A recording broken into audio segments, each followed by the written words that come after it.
Magandang araw mga kababayan, isang emosyonal na kaganapan ang naganap sa korte kaninang umaga nang humagulgol si Pangulong Kuting Jr. habang humihiling ng awa sa mga hukuman na huwag ipataw ang pinakamabigat na parusa sa kanyang may bahay na si Lizata Max. Sa harap ng mga miyembro ng hukuman, nagmakaawa si Kuting Jr. na sana'y hindi na tuluyang masaktan ang pamilya nila at maging ang bansa sa magiging hatol laban kay Liza. Ang mga kasong isinampa kay Liza ay may kinalaman sa mga aligasyon ng katiwalian at maling paggamit ng pondo ng gobyerno. Ayon sa mga saksi, nagpakita ng matinding emosyon si Pangulong Kuting na nagsasabing siya ay labis na nag-aalala sa kalagayan ng kanyang may bahay. Nakatutok ang buong bansa sa kaso ni Liza at ang mga eksperto ay nagsasabing ang posibleng parusa ay maaaring magdulot ng malaking epekto sa politika ng administrasyon. Hindi rin nakaligtas sa mga mata ng publiko ang pagkakaroon ng mga isyu sa loob ng pamilya ng mga banga na matagal ng pinag-uusapan na ipinatawal sunod sa batas ng Estado ng California kung saan mayroong mga malupit na parusa para sa mga kasong may malalaking sindikato ng droga dahil sa pagkakasangkot ng isang prominenteng miyembro ng pamilya diktator. Nagdulot ito ng matinding reaksyon mula sa publiko at mga lider ng bansa. Ang mga kasamahan ni Lizata Max pati na rin ang pamilya ay patuloy na nagsasabi ng kanilang inosensya, ngunit ang mga patunay ng mga otoridad ay nagpapatibay sa mga aligasyon laban sa kanya. Habang patuloy ang mga iligal na hakbang, ang isyong ito ay patuloy na nagsisilbing isang malaking hamon sa kredibilidad ng Administrasyon Marcos at sa imahe ng pamilya sa mata ng mga mamamayan at internasyonal na komunidad. At yan ang balitang ating pagkakatutukan. Ngunit bago ang lahat, siguraduhin mag-subscribe at hit ang notification bell para sa patuloy na pagtutok sa mga sigat ng bagong balita sa tunay na boses ng masa. Okay. Alam nyo, nung narinig ko yan, buti pinaalala nyo yan sa akin. Tignan ko nga, ano ba ang report dyan? Pastor Kibuloy. Tignan natin ha. Kibuloy. Heart Center. Legit ba yan? Parang legit yan, di ba? Popular now. Heart Center. Alam mo, nakakatakot yan. Nakakatakot yan, mga palangga. Oh, it's true.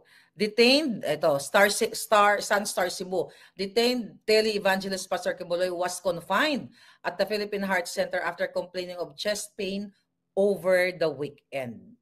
Okay, out of 4 hours.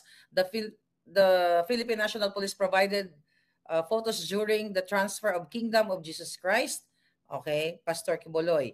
2 hours, detained religious leader Apollo Kibuloy has been confined. Okay, let's talk about this. Naalala ninyo yung Picoy video ni J.M. Morales, ni Agent Morales, na hanggang ngayon doon sa PIDEA Leaks, na sinasabi doon sa video kay Morales na wag ka nang magsalita, Morales, wag ka nang mag-witness sa Senate. Magsabi ka lang kung anong gusto mo, babayaran ka and everything, kasi kung hindi ka susunod, pwede kang magurgor. Pwede kang maaksidente o pwedeng bigla ka na lang magkaroon ng sakit sa puso. Kaya iyaan, hindi natin alam ang detalye, pero pwedeng mangyari yan kasi napaka-healthy ni Pastor Kibuloy. Unless kung may history siya sa ganyan sa kanyang heart, may heart problem siya. So pwede yung tubig niya, sinasaksakan ng pangpa-gurgur dahil narinig mo yan mismo doon sa video na yun na sinasabi, doon sa Picoy video na yun na ipinakita na inutusan ni Liza Tanas si Kumar. Silang dalawa nakipagsabuatan based on that video na kailangan pumayag si Morales dahil kung hindi, pwede siyang masagasaan or magurgur sa magbigla na lang matumba sa sakit na sa puso. So we're praying for Pastor Kibuloy na sana hindi siya magurgur dyan. Kasi hawak nga nila sa liig eh. Kaya diba, yung QOJC nung September 21 ng birthday ko, sa Liwasang Bonifacio, wala sila. Yun nahuli na si Pastor Kibuloy. Kasi hinahawakan siya sa liig. Sa paghawak sa liig kay Pastor Kibuloy, isa yun. Sa sinabi sa kanya na patigilin ang mga kingdom members o kingdom workers, patigilin or else pahirapan siya. Di ba sinabi mismo ni was it Marbil? Yeah, Marbil, na gagawin nila ang lahat para oh my God, kakablog lang natin yan. Gagawin nila ang lahat na mag-suffer si Pastor Kibuloy sa loob ng kulungan. Yung pag-detain niya, he's already suffering. You know what I mean? Yung pagpakulong pa lang sa kanya dahil dyan sa pag-refuse niya na umattend sa Quad Committee na yan. Yan yung reason. Nagsasuffer na siya. Pero bakit namutawi sa bibig ni Marbil na kapag they will make sure na mag-suffer si Pastor Kibuloy? Balikan nyo yung pinagsasabi natin noong nakaraan. Darjen Avila, thank you palangga. So ito yung mga bangag Bongbong Marcos, thank you. 'Di ba? So ito yung ito yung mga sinasabi natin. Kasi kauulat lang natin 'yan eh. I think wala pang isang linggo yan na sinabi ko, mga kababayan. So ano nangyari doon?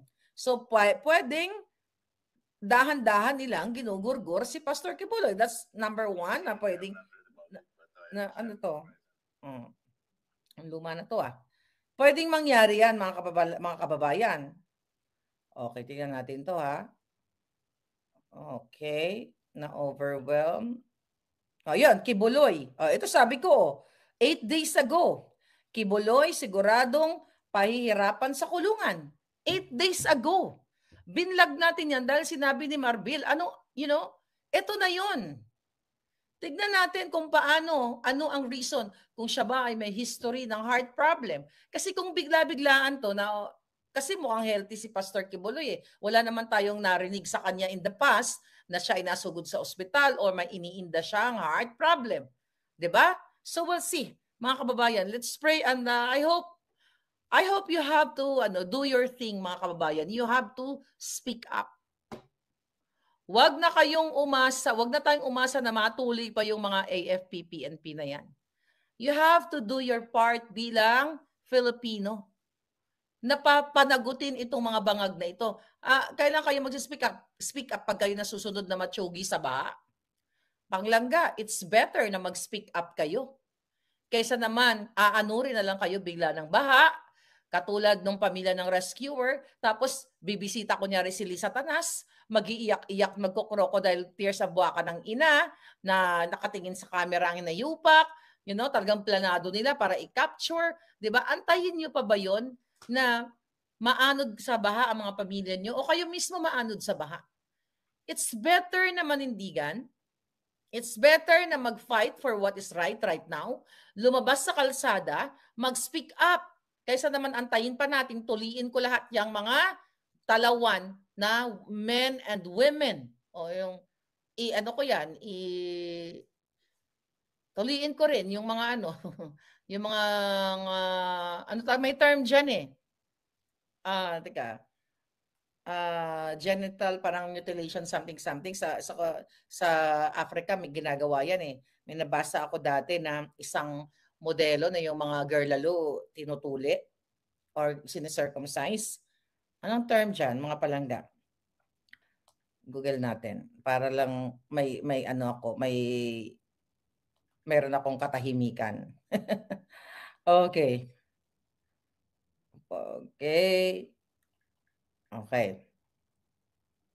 Ang tawag dyan? Ayun. FGM. Female Genital Gorgor. Yan. So yan ang gagawin ko sa inyo. Yan ang gagawin natin. Castration, sabi ni Sin. Yan yung FGM ang term. Sa Africa, ginagawa yan yung mga unang-unang tradisyon na I think that's biblical, So yan ang gagawin natin. Hindi din ako nagagawa niyan sa mga talawan ng men and women in uniform. Jujuliin ko kayo lahat. Okay? Kapunin. Yan ang pinakamabilis na na salita. MD. Kapun na lang. Kapunin natin lahat para baka lalo silang tumapang. 'Di ba? Pero again, you have to get up. You have to speak up. Grabe na ang ginagawa ng gobyernong ito. Bigla-bigla naman po yung kay Pastor Kibuloy, malakas pa siya. Nakakalaro pa nga ng basketball, sabi ni Mami Let. Exactly.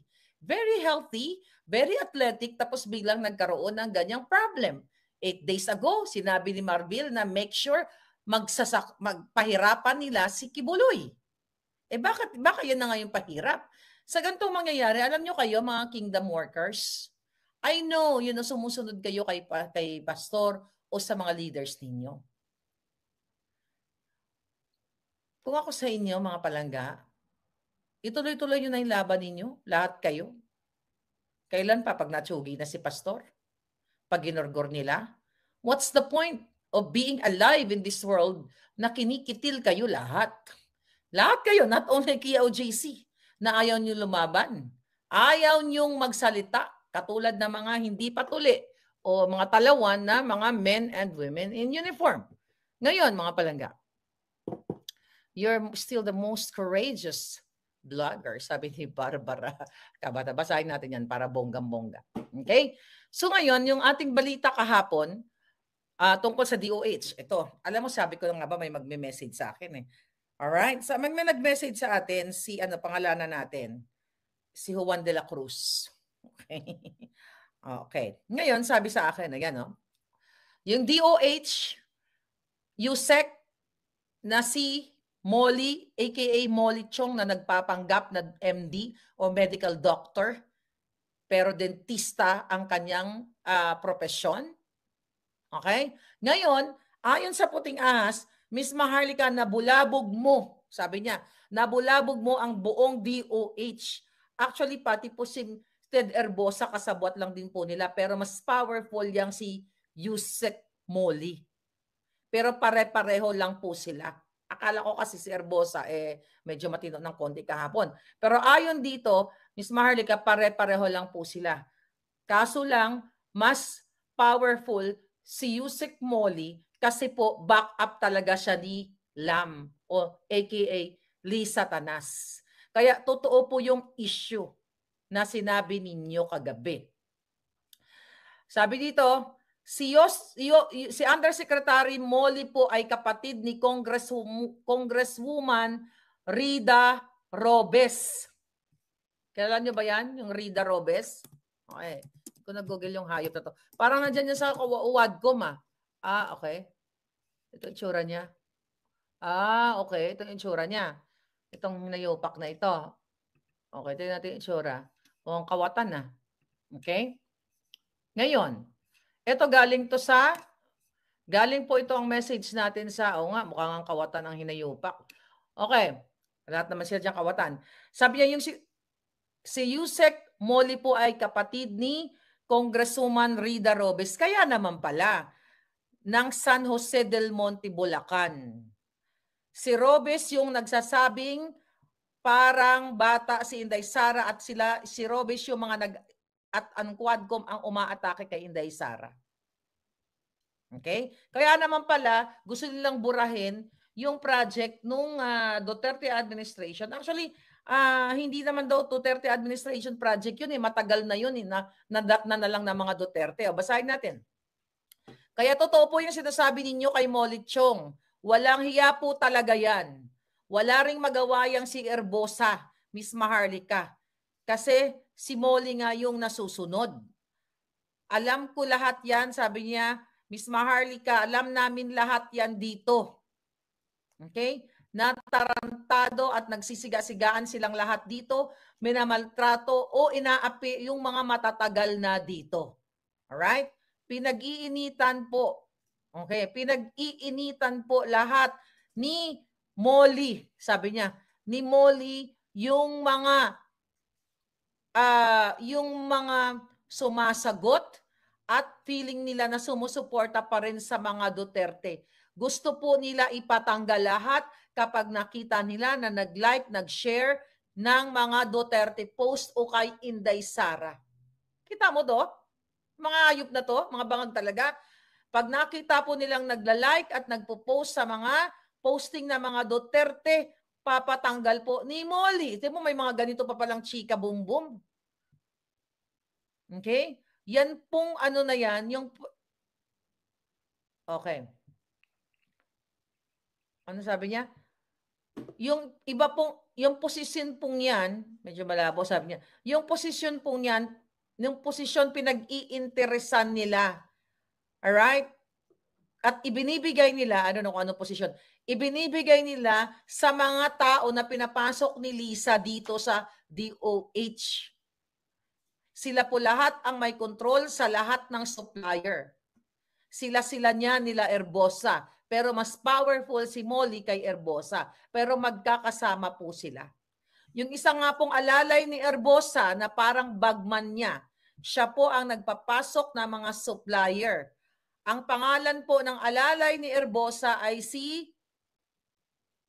Alan T. o Alan Tope. I don't know, hindi ko kilala. Yan po yung pangalan dito at kilalang kilala po yan dito sa DOH. Lagi po yan nakasunod kay Herbosa. I'm just relaying. Yung issue po sa mga direktor, okay, na pinatatanggal at tinatanggal nila at mga tinanggal nila, lahat po yun about sa Healthy Pilipinas. Totoo po yun. Yung Healthy Pilipinas po, hindi naman po talaga kay Pangulong Duterte yun. Naabutan na po yun ni Pangulong Duterte. Google nyo yan. Hindi po yan. Kasi kaya po minimaintain yan ng DOH. Kasi madali nga daw pong tandaan yung Healthy Pilipinas. Pero dahil ina-associate nila at sinasabi nilang proyekto ng Pangulong Duterte, kaya po nila tinatanggal yung mga direktor o yung mga tao dito na sinasabing naninindigan na yan ay hindi kay Duterte at dapat yan ay i-promote na ay ano na lang, ituloy na lang dahil may mga collaterals pa o may mga like Tumblr, may mga yung mga gamit na mga natitira doon na pwedeng ipamigay sa taong bayan. Okay? Okay. Sabi niya, hayop po talaga yung si Molly. Gusto niya ipatanggal yung Healthy Pilipinas. Kaya tama po yung informante ninyo. Kasi sabi niya, dahil trademark nga daw po yun ng previous administration. Dapat daw palitan yung Tumblr ng Bagong Pilipinas. Di mo ang kaputahan ng mga ito? Dapat ilagay dyan, Bagong Bangabangag. Kaya po, natutuwa po kami, Miss Maharlika, nung binoljak nyo sila. Imagine mo, Miss Maharlika, pinabubura dito sa amin. Naka-Tumblr na lang yan, buburahin pa namin. Yung time po na ikukonsumo namin dyan para i-erase yan. Hindi naman marirecognize na yun ng tao kung kaninong project yan. Ang taong bayan, dahil uhaw, gutom po, kahit ano na lang iaabot mo, magpapasalamat yan sila. They don't care about the logo, Healthy Pilipinas or whatever, Miss Maharlika. Meron nga po isang direktor, okay, na nagsabi, hindi naman yan trademark ng past administration. Sabi niya, dito daw ng director, as a whole, yan po yung idea ng DOH. Kasi nga po, madaling tandaan. Ayun, tinanggal po ni Molly. Tinanggal po nila. At sinabi daw ni Molly na, sige, ganito na lang. Kung hindi kaya ni Secretary Herbosa na sabihin sa inyo, okay? O natanggalin kayo dahil ayaw niyong sumunod at ayaw niyong palitan yung logo na yan, ako na lang ang magsasabi sa inyo. Kung hindi kayo susunod, tatanggalin ko kayo lahat. Kaya ko kayong tanggalin kahit may appointment kayo. Kung ayaw niyong magka-problema, sumunod kayo. Kita niyo, mga kababayan? Ito, random people. Kaya nga nananawagan ako, DOH. DOH, kayo po dyan, mas marami kayo, iilan lang sila. Imagine mo tatakutin. Sige, kung ayaw niyong makinig, ayaw niyo akong sundin. Kahit may mga appointment pa kayo o matagal na kayo dito, tatanggalin ko kayo. Sumunod kayo para wala kayong maging problema. My God, mga kababayan. Hindi po Bagong Pilipinas, kundi Bagong Bangag Pilipinas. Nakita nyo? Lahat ng ating mga in-expose dito, mga kababayan, ay like 8 days bago mag 8 days, inuulat natin. Then, now, nangyayari. Kasi nga, kung papansinin ninyo, ang nangyayari sa Pilipinas ngayon, imbis na umusbong, hindi ba dapat ang mababalitaan natin? Kung matino ang administrasyon na ito, nagkaroon ng, ayan, natapos na ang 1 million houses para sa mga indigent Filipinos. Nasaan yung 1 million houses? Wala kang makita. Dapat ngayon, mga OFW, nagbalikan na, nagbigay tayo ng 100,000 o 200,000 jobs. Di ba? Ang ating mga digital infrastructures, ang ating mga Wi-Fi and everything, lumakas na, ang ating mga school buildings, mayroon ng bagong nag-inaugurate na tayo sa ating bagong school buildings kasi tapos na after 2 years ni Bangag. Pero wala. Meron na tayong hospital sa Region 1, 2, 3. Okay? 4, 5, 6, 7, 8. Yan yung mga pinangako ni Bangag. Sana yun yung mga nababalitaan natin. Pero ano ba nababalitaan ninyo, mga hitad? Ang nababalitaan ninyo, yung Huwadcom o Puad huwadkom o tuwadkom. Ang nababalitaan ninyo about Duterte, Sara, panggigipit nila at pagkukontempt nila sa mga resource person. Lahat kinontempt na ng mga walang hiya. Imagine mo, lahat kinontempt na nila, halos wala nang natira, mga kababayan. Ngayon, ano nyo ngayon? 15 trillion ang utang ng Pilipinas. Pero ang pinagkakabalahan nila, si Inday Sara at si Pangulong Duterte. Alright? Kaya nga 'di ba sa press ko ni Inday, ano dito? Ito kapapasok lang na balita. Sinagot ni Vice President Sara Duterte ang mensahe sa kanya ng amang si dating Pangulong Duterte na umalis na siya sa politika. Ang sabi daw ni Inday, darating tayo dyan. Matatandaan kamakailan lamang ay sinabi ni ex-President Duterte na mas mabuti umanong umalis na si Inday sa politika at mamuhay na lamang ng mapayapa. Sa isa namang press conference nitong Lunes, November 11, sinabi ni VP Sara na darating daw ang araw kung saan hindi na siya sasali sa politika. Ngunit, sinabi niya nga to, ngayon ay kailangan daw niyang sumagot sa 32 milyong Filipino na bumoto sa kanya noong 2022 elections. Darating din tayo dyan. Hindi na ako sasali sa politics. Ako man, gusto ko din. Tapos sabi niya, ang problema ko is that I need to answer the 32 to 32.2 million Filipinos who gave their trust and confidence for me to become the Vice President of everyone. Hindi lang 32.2 million, sabi niya, kundi sa lahat ng mga Pilipino. Sabi ni Inday, buhay kasi natin, hindi natin alam kung ano ang mangyayari bukas. We can only plan. That is always God's purpose that shall prevail. So, plano lang tayo ng plano, pero magtitiwala rin tayo sa Diyos. That's true. Kasi ako, hindi ko naman pinlano na ang maging role ko pala sa buhay, tagabuga ng apoy sa mga bangag o tagamura sa mga buwakan ng inang yan. Kung pwede nga lang, tagalaglag sa bangin sa kanilang lahat. Mas gusto ko yun eh. Diba? Mas powerful yun, mga hitad. Ano pa mga eksena ngayon dito? Grabe ang ginagawa nila ngayon. So, ang dami daw nagkakasakit ngayon. Ano to? Sa dami na nagkakasakit, ER sa ilang ospital sa Quezon City, puno na ng pasyente. Puno raw ng pasyente ang ER sa ilang ospital sa Quezon City dahil sa lumalagong bilang ng mga nagkakasakit. Ayan. Ngayon, East Avenue, yung East Avenue na yan, notorious yan. Maraming nagugurgur dyan mga palangga. Ito pala sinabi ni Escudero. Sabi ni Escudero pala, wala tong kwenta. Huwag natin basahin to. Wala na tong kwenta palangga. Kumusta na nga pala kayo dyan mga palangga? Bagyo pa rin. May mga rescue operation ba? Meron bang nakaantala ay nakaantabay na rescue ang gobyerno ni Bangag? O antayin na lang nilang malunod kayong lahat. Tapos magdrama-drama, magbigay ng tigdadalawang perasong yero, tigdadalawang perasong plywood, isang tali o isang tasa na pako, 'di ba? Tapos magdrama-drama si Satanas, mag-emote-emote si Bangag, 'di ba? Anin mo pa ang mga pako na 'yan. Anin mo pa ang damo kung patay na ang kabayo, patay na ang inyong mga kamag-anak. Diba? Kaya sinasabi ko sa inyo, kung kayo ay may paninindigan, kung kayo ay matutong lumaban, at katulad ng Espanya sa Spain, na sila ay binaha, ang namatay nga lang doon, nasa 80 lang katao wala pang 100.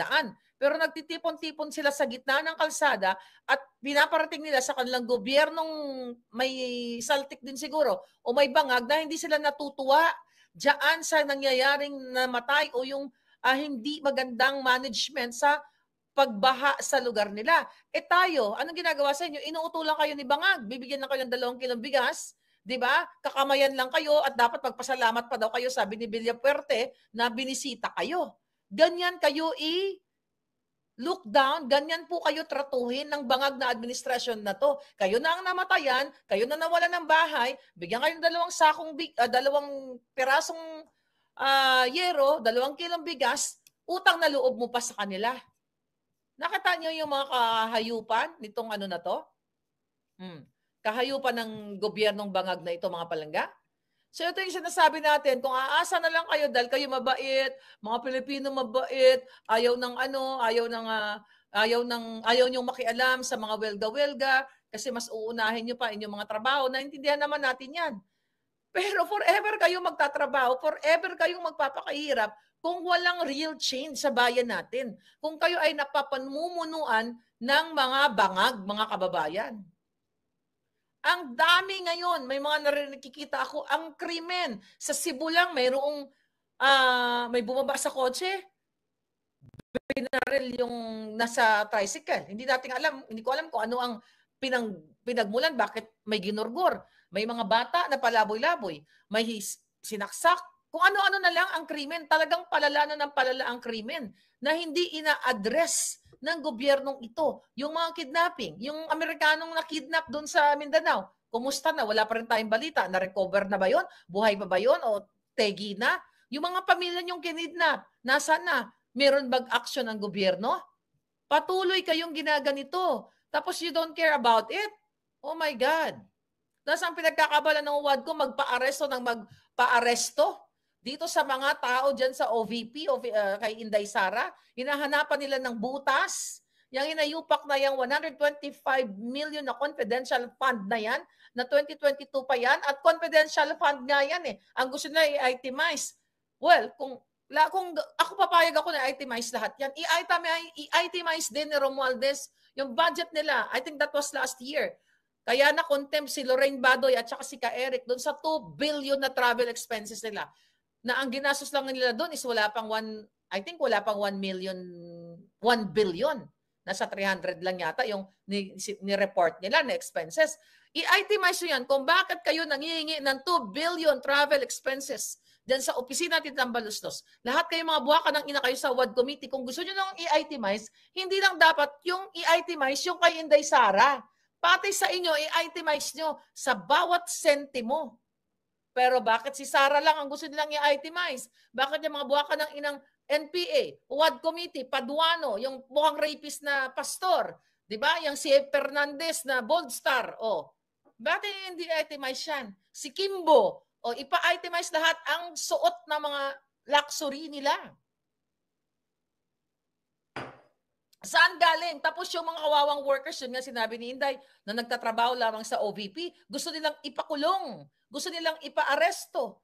Katulad nung yung isa dito na pumunta sa US, di ba? Na sinasabi ni Fernandez na hindi daw niya matatanggap ang reasoning nitong isang opisyal diyan sa OVP. Yung reasoning na kaya pumunta ng Amerika kasi aalagaan yung kanyang tiyahin ba yun or something like that. Bakit kanyo pangihimasukan yung issue nito, yung mga personal na dealing nitong mga officers na ito na hindi nyo pa naman napapatunayan na sila ay nagnakaw. Pero yung putang ay ng Castro nandyan, convicted felon, convicted. Dahil what? Ginamit ang mga kabataan no, nag-abduct. Diba? Nakipagsabuatan sa mga makakaliwang grupo, convicted. Bakit hindi yan? Bakit nandiyan pa yan? Pero itong mga inosente na hindi napatawa ng due process, basta lang i-trial by publicity ng mga hinayupak na yan dahil sa utos ni Lisa Marcos, sa utos ni Bangag, sa utos ni Paluslos na dikdikin itong si Zulaika Lopez at yung iba pang mga kasamahan, di ba? Dahil inuutosan ng gobyerno para sirain si Inday Sara. Si Inday Sara kasi hindi nila mabuljak-buljak na mapabagsak-bagsak. Kaya ang gagamitin nila, yung mga taong inosente na under kay Inday, gagamitin nila para ma-demoralize o sabi nga ni Inday, yun yung kinasasakit ng kanyang loob na itong mga taong ito na wala namang kinalaman, di ba? Dahil lang sa gusto nilang targetin si Inday, ito yung mga pinaparusahan nila.